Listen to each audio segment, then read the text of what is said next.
How many officials, like, if you guys were at full capacities with officials, how are you, like, numbers-wise compared to, like, full capacity? What are you at now?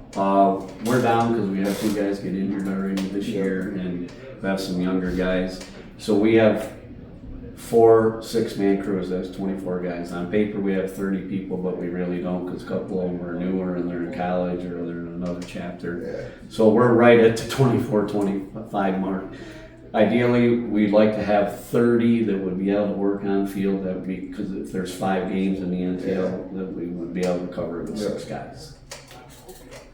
So, and we use 7 in the district and state playoffs, just like college and NFL. So you're not real far off from being at full capacity, but it's also level of experience. Yeah, you can't throw somebody out there. Yeah, you know. You just pass the test and say, here you go. So it'd be nice to have 30 experienced guys that, let's say they got 3 years or more experience under their belt to work regular season games and progress. That'd be a perfect world right there. Yeah. Have you had I'm sure our assigner, Craig West, would agree with that.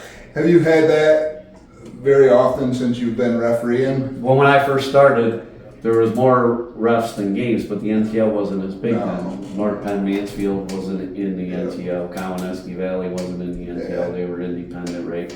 So there was more officials than there were games then, and they didn't use as many people either. Yeah. So, but you also learn better. Like when I first started, you had to attend the meetings for a whole year before you could take the test. Oh yeah. The written test. Then once you passed the written test, then you could work on field. But I used to go, when I was at the probation year, I used to go be an extra guy on JV games at Sayre and Athens or wherever with like the Dick Chilson and the Denny Thomas and those legend guys. And that helps you learn to be a better and not as much pressure. Right? So we've done that since then. I've always promoted that. We'll have 5 or 6 guys on a JV or junior high game, and we do it for free, just so we get experience and continuity. And I think it works. So, do you think that with the lack of referees, and it's not just referees, it's employment in the world, in the country, like there's no people to work, so we have to dilute our product and hire somebody and put up with stuff we normally wouldn't put up with because we need a body. Do you think that has affected refereeing in the state of PA? Oh, and nationwide, I'm sure it has. I could give you an example from softball in the state of Indiana 2 years ago. In 2 weeks in April, they totally canceled, never played them 600 softball games in the state of Indiana due to lack of officials. My goodness, that's crazy. And we've estimated we've lost, since 2019, we've lost 50,000 high school refs nationwide in all sports. Wow. The PIAA, though, went to the convention this year. Our numbers are up overall. There's 14,000 some registered officials in the state of Pennsylvania for all sports. Why do you think that is nationwide, that the numbers have decreased so rapidly? Well, there was a survey, there's a thing called Referee Magazine, the National Association of Sports Officials, and they put out a monthly magazine about all sports. So they did a survey. A lot of it, people after COVID, older guys, ladies didn't come back. The 3 reasons they don't come back are fan abuse, coach abuse, and money. That's what their survey shows. So it's sad. It is sad, and that's a good point that you bring up. So like when you do football games, do you get heckled a lot by fans? Do you get heckled by coaches, players? Could you give me like an average game? What would you say that happens to you? Well, you know they always yell, "That's a hold," or "That's a false start," or whatever. But abuse, there's a difference between a comment and abuse. I don't think it's that bad around here, but it has been in the past. We had an incident last year where a fan confronted us at a game, and a lot of things happened. That was a bad scene. We were coming out of the locker room at halftime, and this guy confronted not only the 6 officials on the game, but the opposing team as well, coaches at halftime. Wow. So yeah, we can't have that No. in any part of society. No. Right. So, but I don't think it's that bad. I think because coaches are working with us more. I think maybe a little bit respect. Fans definitely are worse now than when I first started, without a doubt. Because they're not policed as much. Where before, I think back when I played, somebody would run their mouth, make a toss immediately. They wouldn't dick around. Or your coach. Yeah. If you were a guy running your mouth, the coach would take you out of the game. Right? Yeah, You're hurting the team. Yeah, like I seen Jack Young turn around and throw fans out of the game because they were running their mouth. I was involved in the game here with Binghamton and Troy a few years ago here.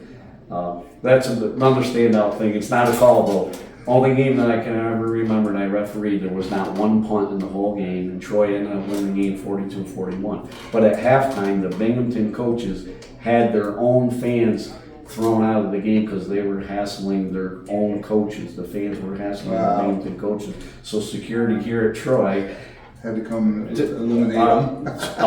Had the fans leave, escorting them out. Never seen that happen before. And I haven't seen it happen since. Yeah. So one more question, then we'll wrap this up. Like talking to Rich, like doing youth football games, and you said about people watch a lot of Saturday and Sunday football. Yes. Like that don't equate down to the midget and pee-wee football levels because the rules are there's a lot of rules that are entirely different. The rules are different, so we hear it too.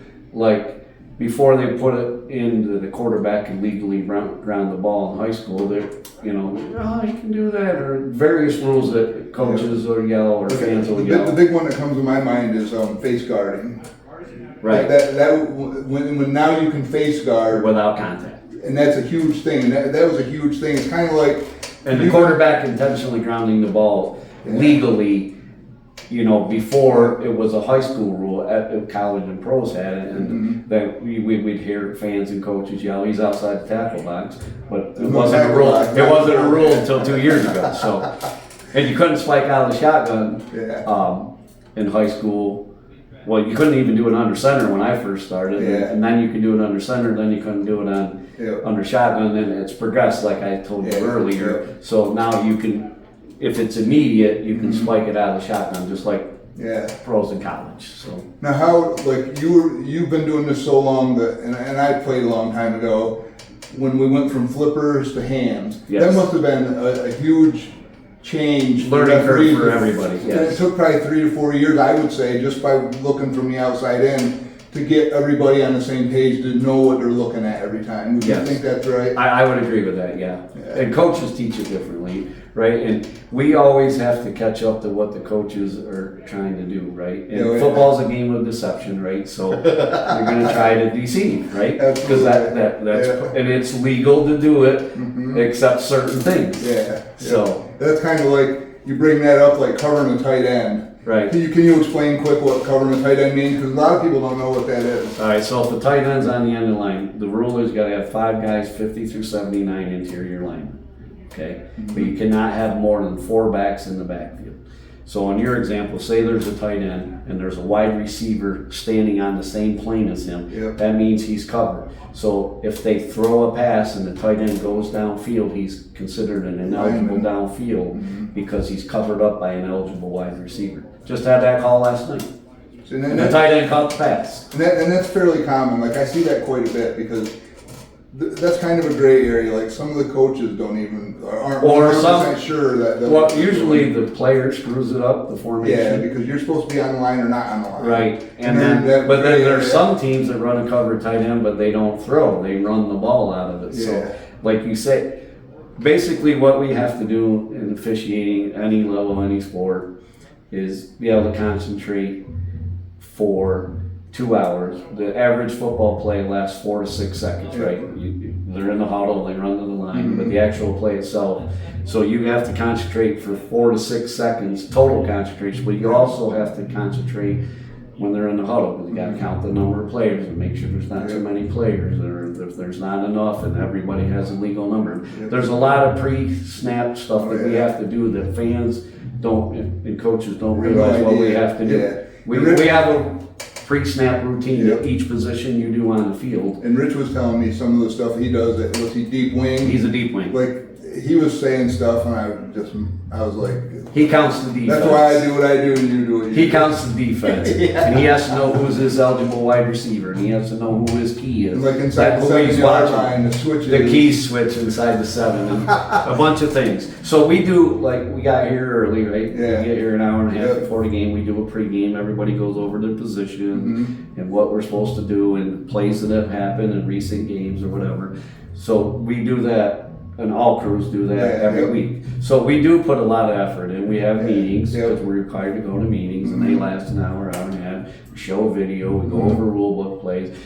Referees in the room bring up plays that were screwy that happened. And you watch film on the team that you're going to referee and the tendency. And the state interpreter also sends out a video now every 2 weeks. Training video, what they did right, what they did wrong. But we do our own in our chapter, in our auditor chapter. We show videos, and we can bring up, even in college or pro game, bring up something that's germane to what we're doing. It might not be the same rule, but the same what occurred.